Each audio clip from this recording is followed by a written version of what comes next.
Seorang pria ditemukan sudah dalam keadaan meninggal dunia di Jalan Duren Tiga Raya, Pancoran, Jakarta Selatan, Jumat tanggal 3 September tahun 2021, malam, sekitar pukul 18.30 waktu Indonesia Barat.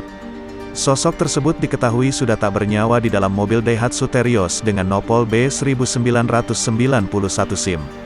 Hal itu membuat heboh warga setempat. Ketika jenazah ingin dievakuasi, pintu mobil terkunci dari dalam. Kondisi mesin mobil masih dalam keadaan menyala.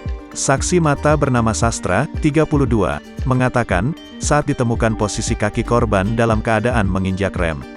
Saya pribadi coba ngecek dan ternyata kondisi driver sudah tak berdaya di kursi dengan kondisi menginjak rem kakinya, ujarnya saat ditemui di lokasi, Jumat, tanggal 3 September tahun 2021.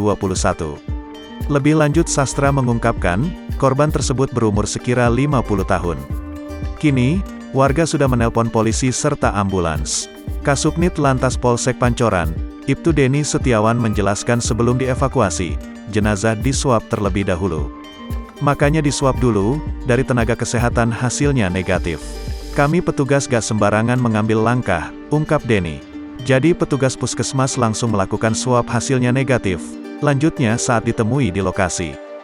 Deni menyebut, dari informasi yang didapat, mobil warna putih itu berhenti dalam posisi mesin menyala cukup lama sejak pukul 18.30 waktu Indonesia Barat. Kalau informasi dari tukang parkir berhenti nggak jalan-jalan, dia gak maju-maju diem aja.